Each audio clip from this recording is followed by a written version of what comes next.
세상은 차별 없는 세상을 원합니다. 그래서 각종 법제를 만들고 교육을 합니다. 과연 이것이 차별 없는 세상을 만들 수가 있을까?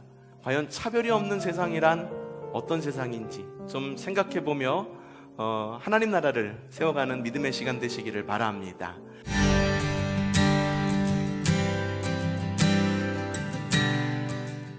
자, 여러분에게 몇 사람의 이름을 말씀드리겠습니다. 공통점이 무엇인지 한번 여러분들 이야기해 보세요. 김연아, 박세리, 손흥민, 박찬호? 어떤 직업을 가진 사람들 같습니까? 예, 운동선수라고 하는 아주 대표적인 이름들입니다. 여러분, 운동선수들의 삶을 이렇게 들여다보잖아요. 끊임없는 자신의 아주 뼈를 깎는 노력이 있는 바로 그런 삶을 살아가고 있어요. 누가 도전해 없는 사람이 없더라도 본인이 가진 실력을 뛰어넘기 위해서 얼마나 밤낮으로 노력하는지 모릅니다. 그러다가 누군가가 도전이라도 해온다, 1위 자리 내놔, 1위 타이틀을 놓고 경쟁해야 한다 할 때는 그 도전에 응해야 되는 것이 바로 선수들의 삶입니다. 도전이 없다 하더라도 자신의 기록에 또다시 도전하는 삶, 도전과 응전이 이어지는 삶이 바로 운동선수들의 삶입니다. 성경 안에 그리스도인의 삶 역시 운동선수로 비유하고 있습니다. 고린도 교회에 있는 성도들에게 보내는 편지, 그걸 읽어보면은요, 우리를 운동선수에 비유하고 있어요. 운동선수들은 그 올림픽에 나가기 위해서 자기를 스스로를 절제한다 라고 그러니 그리스도인들 운동선수 아니냐? 표대를 향해서 나가는 사람들 아니냐? 그러니까 너희들도 절제하고 운동선수들처럼 끊임없이 훈련해야 하지 않겠느냐라고 고린도전서에 그렇게 나와 있는 것을 볼 수가 있습니다. 그리스도인도 운동선수와 같습니다. 경주를 위해서 절제와 훈련을 하듯 스스로에 대해서 절제와 훈련을 해나갈 때 우리는 건강한 그리스도인이 됩니다.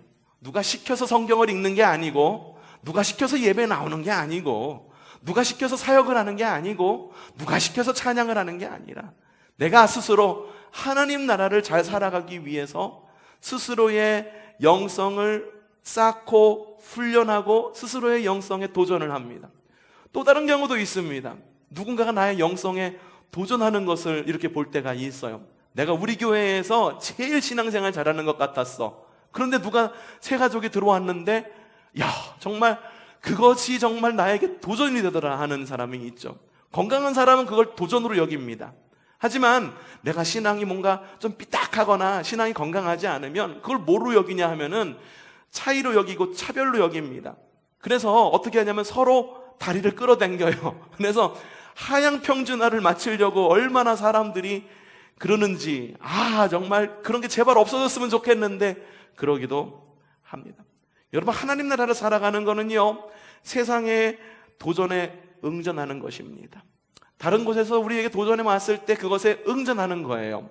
또한 세상에 도전을 하는 겁니다. 세상이 나에게 힘들게 해가지고 극복하려고 발버둥 치는 게 아니라 내가 세상에 대해서 하나님 나라를 살아갈 거야 라고 선포를 하고 세상에 대해서 내가 도전을 하고 세상이 이에 대해서 응전하는 것, 그것이 바로 하나님 나라를 살아가는 거예요. 지난주 말씀에서는요, 베드로 이야기 들었는데 지난주 말씀에서는 다비다의 죽음에 대해서 베드로가 응전하고 또한 도전하는 모습을 볼 수가 있었습니다. 예수님은 계속 이 땅 가운데 살아가시면서 세상의 죽음에 대해서 도전하셨습니다. 응전하셨어요. 세상의 그런 유혹에 대해서 도전하셨고 응전하셨습니다. 예수님의 제자들도 마찬가지였습니다. 그리고 또 오늘 말씀도 또한 그러한 도전과 응전에 대한 말씀인데, 바로 고넬료를 베드로가 만나게 되면서 과연 어떤 것에 대해서 도전을 받았고 또 어떤 것에 대해서 응전을 했는지 우리는 그것을 들여다볼 수가 있습니다. 자, 오늘 말씀 들여다보면은 제일 먼저 고넬료의 이야기가 나오는 것을 볼 수가 있어요. 고넬료의 소개부터 나옵니다. 이 고넬료는 로마의 백부장이었었습니다. 자, 로마라고 하는 곳은요, 수백 년에 걸쳐서 공화정 정치에서 제국 정치로 변환을 해갖고 세계 패권의 주축으로 떠오른, 그 당시로 말하면은 세계에서 그 누구도 건드릴 수 없는 그런 제국이 바로 로마였었습니다. 이 로마 하면은 떠오르는 하나의 말이 있죠. 모든 길은 로마로 통한다. 실제로 로마는요, 길을 정말 잘 닦아 놓았습니다. 그래서 어느 길로 가든지 그 로마로 가려면 그 잘 닦인 길을 따라가면 로마로 갈 수 있었고, 또한 그 잘 닦인 길을 따라서 군사를 파견해갖고 세계 그 주변에 있는 나라들을 정복하고 제국의 일부로 이렇게 끌어들였다라고 하는 거죠. 모든 길은 로마로 통한다라고 하는 말은, 야, 로마가 세상의 중심이야라고 하는 말도 있지만, 그 길을 통해 가지고, 길을 잘 닦아 가지고 이렇게 주변에 있는 나라들을 침략하고 식민지화했다라고 하는 말도 되기도 합니다. 그 식민지화하고 로마가 그렇게 세계의 중심이 되는 그 중심에는 강력한 군사력이 있었어요. 그렇기 때문에 로마 군인 하면 떠오르는 게 무자비해, 잔인해, 굴욕하지 않으면 가차없이 싹을 잘라버려. 붉은 망토를 메고 한쪽 이 옆구리에는 글라디우스라고 불리는 짧은 칼을 들고, 그리고선 전쟁에 임하는 거예요. 그러다 보니 사람들이 붉은 망토, 투구, 글라디우스를 보면은 두려움을 느끼고 그것을 보면서 경외의 대상이 되기도 했습니다. 자, 오늘 말씀에는 바로 그러한 로마 군인이었던 고넬료에 대한 이야기입니다. 자, 사도행전 10장 1절에 이렇게 적혀 있습니다. 가이사랴에 고넬료라고 하는 사람이 있었는데 그는 누구나 이탈리아 부대라고 하는 로마 군대의 백부장이었다라고 이야기를 합니다. 야, 이 고넬료가 어디서 복무를 했습니까? 연천에서 복무했나요? 철원에서 근무했나요? 화천에서 복무했나요? 아니고 어디냐면은 가이사랴에서 복무했다라고 이야기를 하고 있어요. 가이사랴에서 복무했다라고 하는 거는, 이 사람은요 굉장히 엘리트라고 하는 말을 의미해요. 왜냐하면 이 가이사랴라고 하는 이 말이 어디서 왔냐면 로마 황제 곧 시저의 이름을 따서 만든 것이 가이사랴라고 하는 지역이었기 때문이에요. 온도도 굉장히 평온합니다. 그리고 바닷가가 있어요. 그래서 유대 땅을 다스리는 총독이 거기서 머무르고, 그리고 총독이 휴양하러 갈 때, 놀러 갈 때, 휴가 갈 때 있는 별장이 그 가이사랴라고 하는 지방에 있었습니다. 그리고 또한 이 가이사랴는 총독이 머물러 있었기 때문에 이 유대 땅을 통치하고 다스리는 로마 군대의 그런 본부가, 헤드쿼터가 가이사랴에 있었어요. 그러니까는 가이사랴에서 복무하는 사람은 어떤 사람이다? 저기 외곽 지역으로 보내는 게 아니라, 야, 너는 믿을 만한 사람이야, 와가지고 헤드쿼터에서 일해, 본부에서 일해, 그렇게 인정을 받은 엘리트라는 것이었었어요. 그러니까는 이 고넬료는요, 그냥 쫄병이 아니라, 사병이 아니라 뭐였다? 예, 인정받는 백부장이었다. 근데 백부장이 무엇이냐? 로마군의 조직을 보면 백인대, 보병대, 군단으로 이루어집니다. 근데 이 백부장이라고 하는 것은 100명의 군사를 거느리고 있는 사람.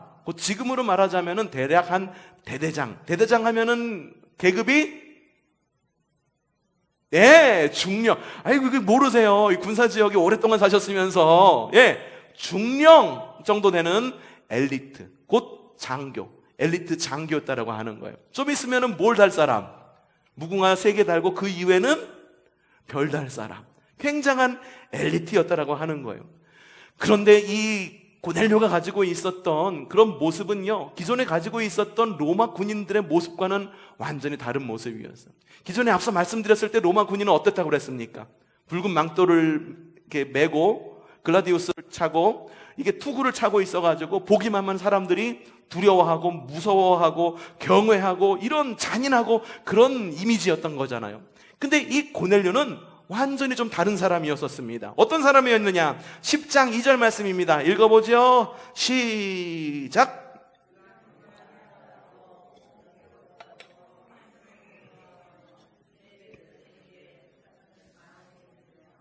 늘 하나님께 기도하는 사람이었다. 첫 번째는 경건한 사람이었대요. 경건한 이유는 이것입니다. 온 가족과 더불어 하나님을 어떻게 했다?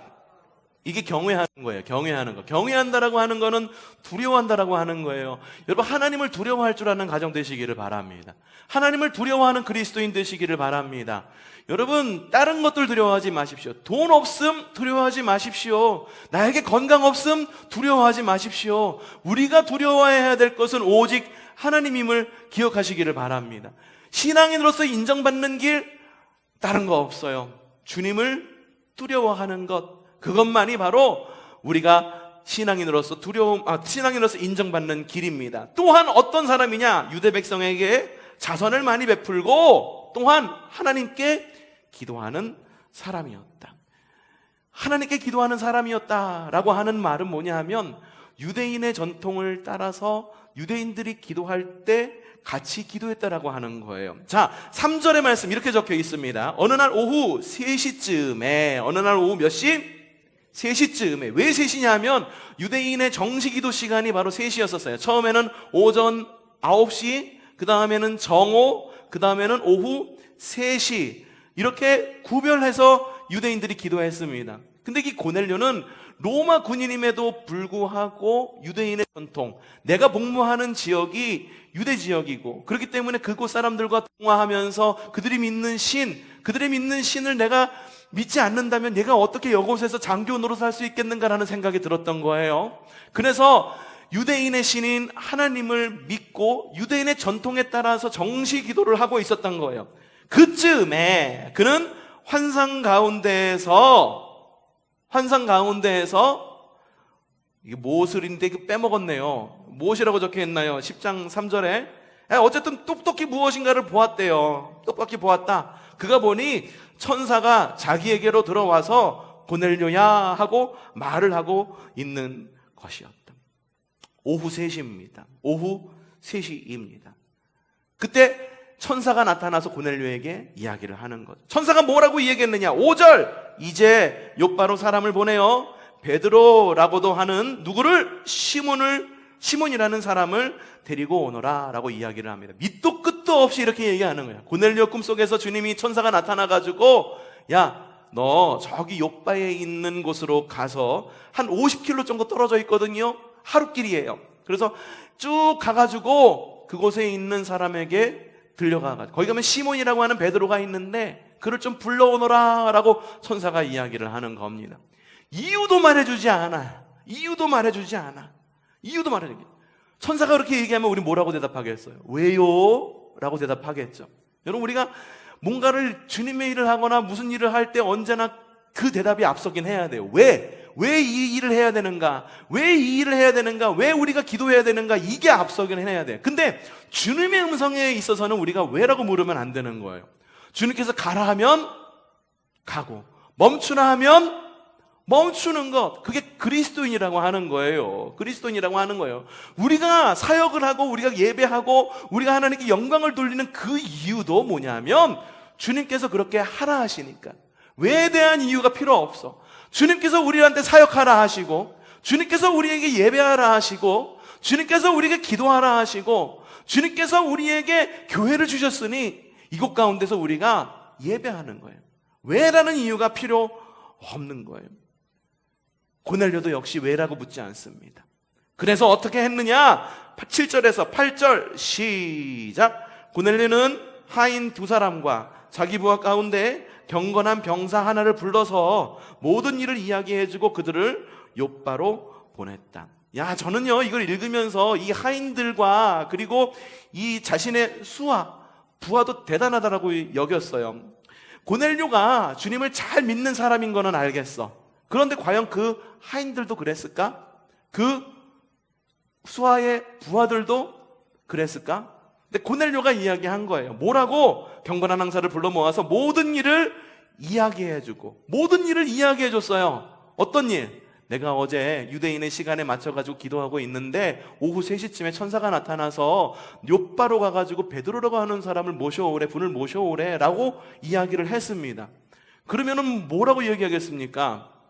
아유, 저기 중령님, 이거는 저희 업무하고는 맞지 않는 일인데요. 이거 사역 계획서에 혹은 뭐 노동 계획서에 아니 이런 게 적혀 있지도 않은데 자꾸 왜 이런 걸 시켜가지고 우리를 자꾸 힘들게 만드세요?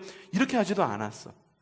얼마나 신실했던 사람이었는지, 얼마나 이 고넬료가 신실했던 사람이었는지 고넬료가 이야기하자 뭐라고 이야기하느냐? 그들이 곧 욥바로 갔다라고 이야기를 하고 있어요. 여러분, 고넬료에게 주님께서 왜 고넬료를 이 욥바로 보내갖고선 베드로를 이 가이사랴로 오게 했는지 우리는 잘 알고 있잖아요. 복음을 듣게 하려고 잘 믿기는 했는데, 유대교의 전통을 따라가지고 잘 믿기는 했는데 정말 복음이 무엇인지를 갖다가 들려주기 위해서 욥바에 가가지고선 베드로를 모셔오라고 한 거잖아요. 그렇죠? 근데 여러분 생각해 봅시다. 고넬료가 복음을 제일 잘 받아들일 수 있는 방법이 뭐였을까?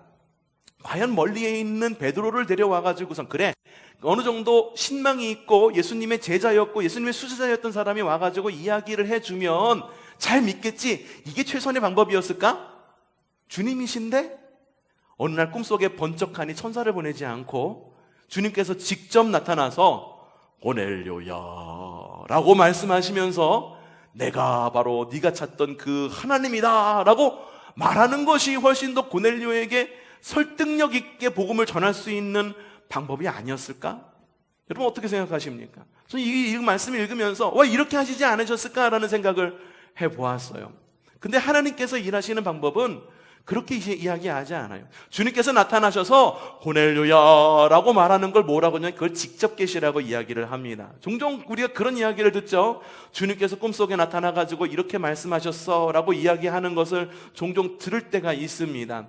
예, 물론 하나님은 그렇게 말씀하시기도 하십니다. 그렇게 말씀하실 수 있으신 분이 우리 주님이십니다. 근데 주님은 대부분 우리에게 말씀하실 때 어떻게 말씀하시냐 하면 주변 사람을 통해서 우리에게 이야기를 해주세요. 성경 말씀을 통해서 우리에게 말씀을 해주세요. 고넬료에게도 그렇게 이야기해 주시고 싶었던 거예요. 주님께서 고넬료에게 직접 내려가서 고넬료에게 신비한 어떤 영적 체험을 하게 해줘서 믿게 했다고 하면은 고넬료는 어땠을까?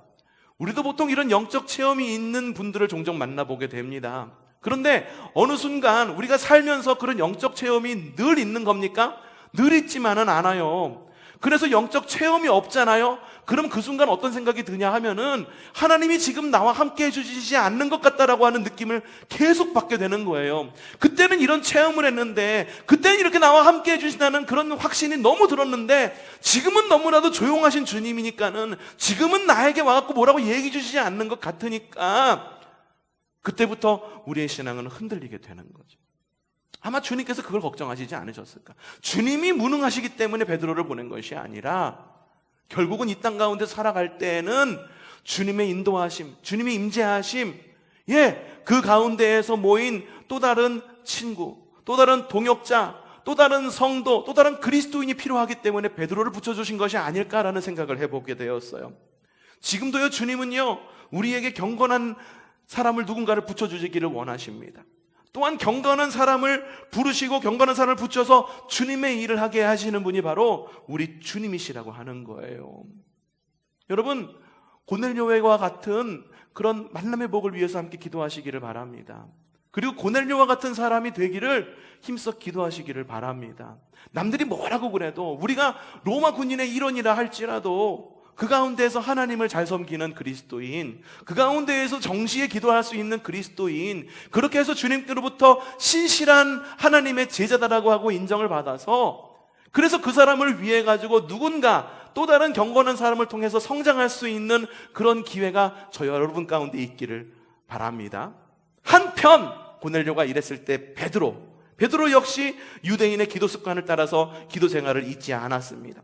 고넬료가 주님의 음성을 들은 후 대략 하루 후에 베드로도 역시 비슷한 일을 겪게 됩니다. 사도행전 10장 7절에서 8절 말씀 읽어보죠. 시작. 이튿날 저들이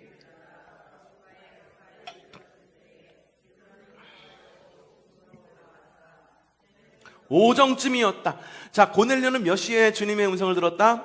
오후 3시. 베드로는 언제? 오정쯤. 그 다음날 오정 3시, 12시에 들었다라고 하는 거예요. 근데 이 가이사랴로부터 이 요빠까지의 거리는 대략 50km라고 이야기를 했어요. 말을 타고 가면은 대략 하루길. 야, 주님의 그 시간 맞추는 거 얼마나 끝내주는지 몰라요. 저 포병 나왔거든요. 포병이 이게 포를 쏘는 방법 가운데 TOT라는 게 있어요. TOT가 뭐냐 하면은 시간차로 쏘는 거예요. 시간차로. 왜냐면 거리가 다 다르기 때문에, 포병 부대가 거리가 다르기 때문에. 그래서 몇 초 사이를 두고선 빵빵빵빵 하고 쏘면은 목표 지점이면 어떻게 떨어질까? 똑같이 빵빵빵빵 하고 떨어질까? 그게 아니라 시간차를 두고 다르게 쏘면은 한 곳에 가서 꽝 하고 떨어집니다. 포탄이 날아가는 시간이 다르기 때문에, 거리가 다 다르기 때문에 그 TOT라고 하는 거예요. 주님께서 바로 이 TOT를 쏘신 거예요. 그래가지고 그 전날에는 고넬료한테 가갖고 말씀하시고, 고넬료한테 이야기해가지고선 사람들을 보내라고 말했을 때 그 거리가 하루길, 하루길. 그리고 그 말씀, 사람들이 도착할 때쯤에 누구에게? 베드로에게 나타나셔서 베드로에게 뭐라고 말하느냐 봅시다. 10장 11절부터 14절 시작. 그는 하늘이 열리고 큰 보자기 같은 그릇이 둥이가 끈에 매달려 땅에 들이워져 내려오는 것을 보았다. 그 안에는 온갖 네발 짐승들과 땅에 기어다니는 것들과 공중의 새들이 골고루 들어있었다. 그때에 베드로야 일어나서 잡아먹으라 하는 음성이 들려왔다. 베드로가 대답하였다. 주님, 절대로 그럴 수 없습니다. 나는 속되고 부정한 것은 단 베드로가 이렇게 얘기했을 것 같아요. 단 한 번도 먹은 적 없어요. 이렇게 얘기 아니라 우리 보통 어떻게 얘기해요? 단 한 번도 먹은 적 없어요. 한 번도 먹은 적 없어요. 주님 어떻게 이걸 먹으라고 하십니까? 베드로가 이렇게 얘기한 이유가 있어요. 유대인의 정결법은요 매우 엄격합니다. 레위기에 보면은요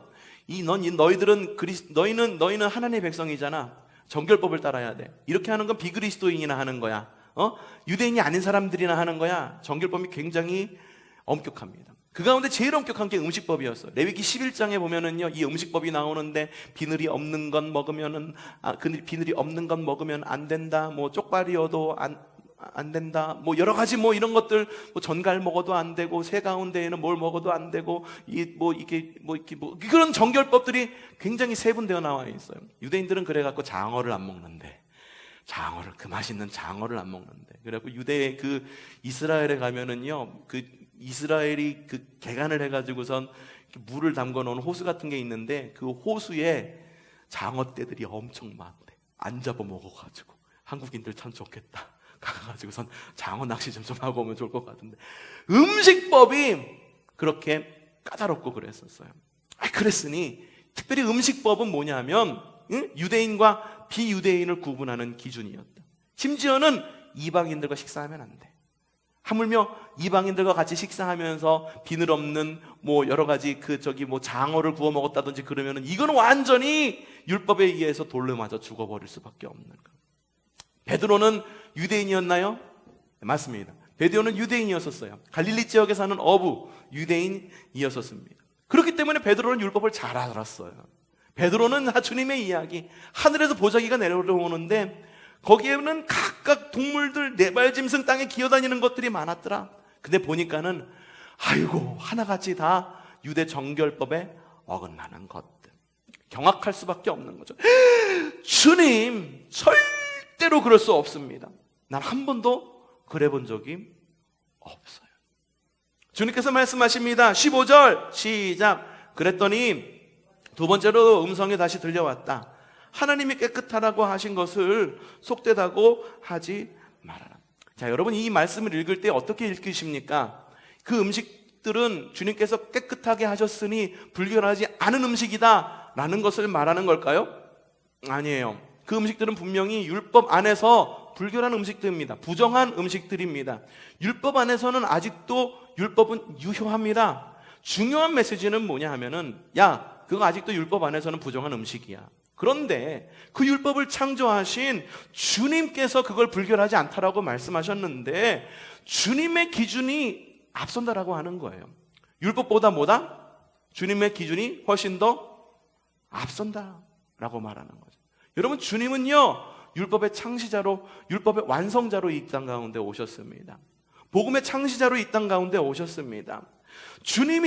그래서 주님이 전결 처리해버린 거예요. 이게 이제 이 서류에 도장을 받아야 되는데, 과장, 부장, 차장, 사장 이렇게 하고 쭉 올라가는 게 아니라 중간에서 회장님이 내려보내면서, 야, 오늘부터는 이거 이렇게 하는 거야. 내가 결정했어. 그 전결 처리해버리는 거예요. 그런 다음에 나머지 빈칸에다가 쫙 거버리는 거지. 니들 이게 결제할 필요 없어. 응? 세상의 창조자이신 주님이 전결 처리해버린 거예요. 이게 율법 안에서는 아직도 부정해. 율법은 아직도 우리에게 남아있어. 하지만 그것을 창조하신 주님, 천지 만물을 창조하신 주님, 부정하다라고 말한 바로 그 동물까지도 창조하신 주님께서요 창조하셨어요. 정한 동물만 창조하셨나요? 아니잖아요. 주님께서 정한 동물만 창조하셨습니까? 부정한 동물을 창조하시지 않으셨어요? 부정한 동물도 주님이 창조하셨어요. 여러분 보시기에 징그러운 뱀, 주님이 창조하셨습니다. 그리고 유대인들이 먹지 않는 돼지, 우리가 그렇게 맛있게 먹는 돼지, 저는 어제 오전도 돼지고기 구워 먹는데 왜 이렇게 맛있니? 어쨌든 그 돼지도 주님께서 창조하셨어요. 그 창조주 하나님께서 전결 처리해버리면서 율법을 완성시키셨다라고 하는 것이 바로 이 말이에요. 하나님이 깨끗하게 하신 것을 속되다고 하지 말아라. 이게 고넬료한테도 연장이 됩니다. 마침 그때에 베드로가 꿈을 꾸고 있었던 바로 그때에, 베드로가 이상하다 이 꿈이 뭘까라고 생각하는 바로 그때에 주님께서 TOT를 쏘셨다라고 말씀하셨죠. 이 고넬료의 사람들이 베드로의 거처에 도착을 합니다. 18절 시작.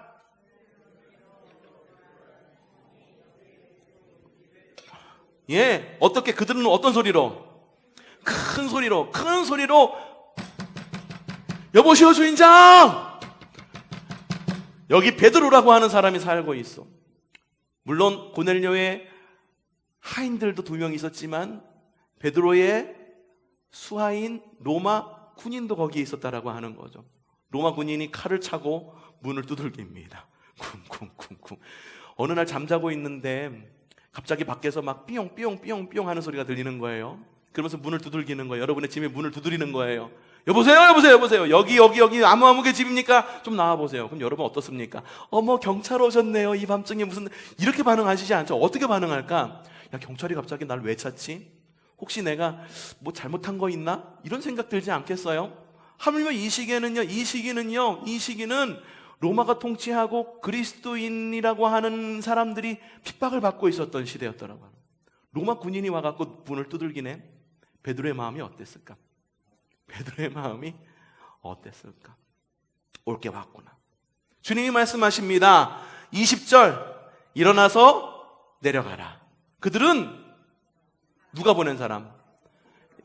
정말 주님이 보낸 사람이 고넬료가 보낸 사람 아니에요? 누가 보낸 사람입니까? 누가 보낸 사람이에요? 우리 이걸 구별할 줄 알아야 돼요. 누군가가 우리에게 도움이 왔을 때 그것이 하나님께서 우리에게 도움을 주시는 것이라는 것을 좀 볼 줄 아는 안목이 있어야 돼요. 누가 왔다 갔지? 누가 도움을 줬지? 그게 아니라 하나님이 그를 시켜서 여러분에게 도움을 주는 겁니다. 안 믿기세요? 하나님은 그런 하나님이시라고 하는 거예요. 자, 봅시다. 그들은 누가 보낸 사람이니? 내가 보낸 사람이니? 뭐 하지 말고, 의심하지 말고 함께 가거라. 그래서 베드로와 욥바에 있었던 베드로와 함께 교제를 하고 있었던 사람들 어떻게 했느냐? 24절, 25절 시작. 그 다음날 베드로는 가이사랴에 들어갔다. 고넬료는 자기 친척들과 가까운 친구들을 불러놓고 그들을 기다리고 있다가 베드로가 들어오니 마중 나와서 그의 발 앞에 엎드려서 절을 하였다. 로마 군인 그리고 이 고넬료의 하인 둘 그리고 베드로와 함께 지냈던 여러 사람들이 같이 가이사랴로 가게 됐어요. 고넬료는 이미 자기 친척들과 가까운 친구들을 불러놓고 그들을 어떻게 하고 있었다? 기다리고 있었다. 기다리는 어떻게? 자기의 친척들과 가까운 사람들을 어떻게? 불러놓고. 요게 여러분 신방받는 자세예요. 여러분 여기 신방 맞는 자세. 우리 집 신방 목사님 오신데 그럼 어떻게 해야 될까? 야, 우리 교회에서는 나만 신앙생활 하니까 나만 있으면 되지. 여러분, 가족들이 신방 받을 수 있는 기회인 거예요. 그거는 우리 이웃들이 신방 받을 수 있는 기회인 거예요. 고넬료가 한 요 행동을 우리가 좀 본받을 필요가 있지 않을까. 제가 사이드를 이야기를 하네요. 그리고 그들을 기다리고 있다가 베드로가 들어오니 마중 나와서 그들의 발 앞에 엎드려 절하였다. 아직까지는요, 베드로와 고넬료가 왜 그들을 주님께서 서로를 만나게 했는지 알 수가 없었어요. 그래서 서로에게 자초지정을 이야기를 합니다. 아유, 베드로님, 저 고넬료인데요, 하나님이 어느 순간 나타나셔가지고선 요바에 있는 베드로 선생님을 모시고 오라고 그랬습니다. 그랬어요? 저도 그 다음날 꿈을 꾸는데 주님께서 저에게 먹지 못한 음식을 내려주시면서 아이고 그러면서 이런 것들을 보여주셨다는 건 말이죠. 이야기를 하다 보니까 그 순간 베드로가 이래서 하나님이 나를 이곳 가운데 보내신 거구나. 그러면서 주님께서 하시는 말씀이 떠오르는 거예요. 아까 읽었던 말씀 20절 말씀 좀 다시 한번 읽어봅시다. 시작. 일어나서 내려가거라. 그들은 내가 보낸 사람이니 의심하지 말고 함께 가거라. 여기서 의심하지 말고 함께 가거라 하는 말이 베드로가 너무 두려웠기 때문에 이 의심하지 말라는 것, 두려워하지는 말라는 이야기로 들었을 거예요. 근데 여러분, 이 말을 다른 말로 번역할 수 있는데 뭐냐 하면, 의심하지 말로라는 말은 차별하지 말고 구별하지 말고 라는 말로도 번역이 가능했더라고요.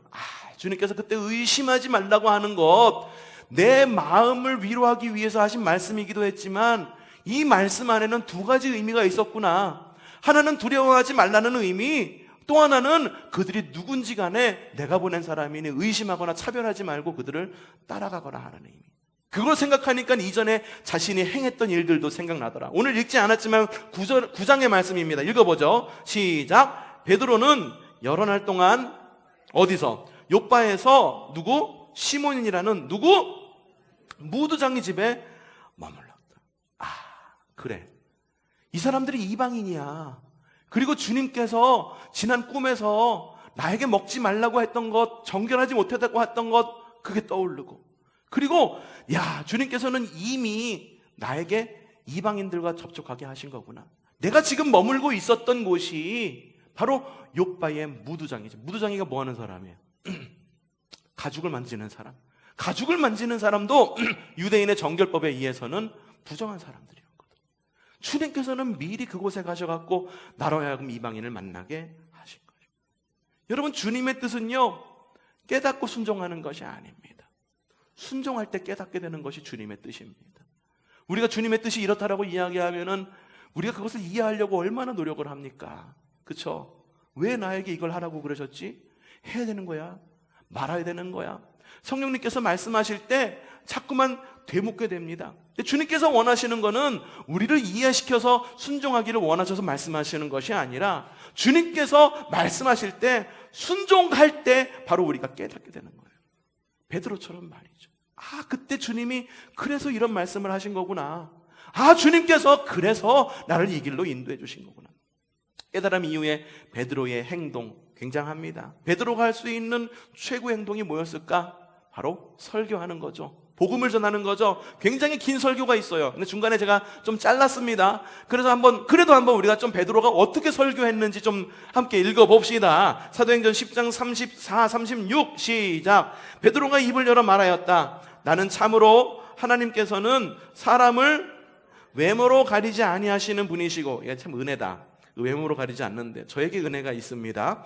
하나님을 두려워하며 의를 행하는 사람은 그가 어느 민족에게 속하여 있든지 다 받아주신다는 것을 깨달았습니다. 하나님께서는 이스라엘 자손에게 말씀을 보내셨는데 곧 예수 그리스도를 통하여 평화를 전하셨습니다. 예수 그리스도는 만민의 주님이십니다 하고 블라블라 굉장히 길게 설교가 나온 다음에 끝부분에 이렇게 이야기합니다. 42절 43절 시작. 이 예수께서 우리에게 명하시기를 하나님께서 자기를 살아있는 사람들과 죽은 사람들의 심판자로 정하신 것을 사람들에게 선포하고 증언하라고 하셨습니다. 이 예수를 두고 모든 예언자가 증언하기를 그를 믿는 사람은 누구든지 그의 이름으로 죄사함을 받는다라고 하였습니다. 주님께서 이 베드로가 그동안에 자기가 만났던 주님, 이스라엘이 말하고 있는 그 여러 가지 이런 역사적인 이야기를 갖다가 쭉 하면서 길게 설교를 하는데, 뭐냐면 결론은 이겁니다. 하나님은 외모로 사람을 판단하지 않으셔. 주님을 믿는 자는 모두가 다 하나님의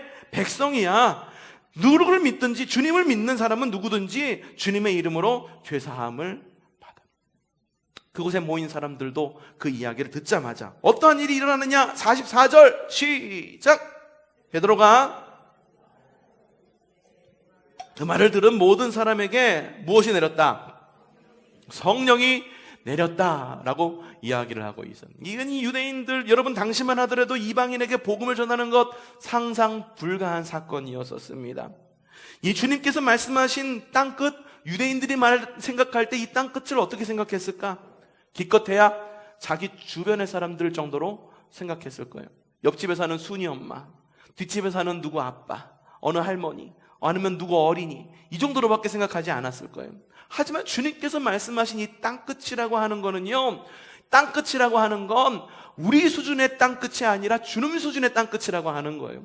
제가 언제나 말씀드리죠. 우리의 신앙은 어디부터 시작했다? 창세기 1장 1절부터 시작했잖아요. 태초에 하나님이 천지를 창조하시는, 주님께서 땅끝이라고 말하면 정말 주님께서 말씀하신 그 땅끝을 말하는 거예요.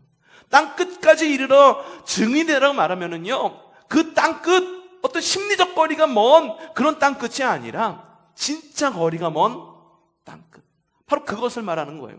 유대인들은 주님께서 이방인에게 복음을 전해, 베드로도 이전에 이미 사마리아 땅에 가가지고서 복음을 전한 적이 있거든요. 이 말씀 이전에 사마리아 땅에서 복음을 전한 베드로의 모습이 나옵니다. 근데 사마리아 땅에 가서 복음을 전하는 그것하고 이 이방인인 고넬료의 집에 가서 복음을 전하는 건 완전히 다른 일이에요. 사마리아 땅, 유대인이 보기에 정말로 이 사람들 구제할 수 없는, 혈통을 못 지킨 완전히 그 이방 사람들과 같은 사람이잖아요. 그럼에도 불구하고 그들의 뿌리는 유대인이야. 근데 고넬료는 어떻습니까? 고넬료는 유대인이었습니까? 아니에요. 완전히 이방인이에요. 더군다나 로마 군인이에요. 그래서 주님께서 말씀하시는 거예요. 땅끝까지 이르러 내 증인이 되라. 이거는 근처에 있는 그리스도인이 될 만한 사람들에게 가서 복음을 전하라, 이게 아니라 정말 땅끝으로 가라는 거예요. 아프리카로 가라, 이방 민족에게로 가라. 믿을 만한 사람들한테 가서 복음을 전하는 게 아니라 믿지 못할 만한 사람들에게도 가서 복음을 전하라 라고 말씀하시죠. 여러분, 복음의 능력에는 차별이 없습니다. 우리가 그리스도인이든 혹은 믿지 않는 사람이든 성령님께서 그들에게 임하실 때 모든 사람들이 주님을 믿는 믿음의 역사가 일어납니다. 우리가 카페 서다를 준비하면서 많은 사람들을 만납니다. 많은 사람들을 만나요. 그리고 어떤 북카페 모임 같은 데도 가가지고 사람들하고 친교를 합니다. 왜? 우리가 이제 해야 될 사역들이 이 믿는 사람들 안에서만 돼야 될 사역들이 아니야.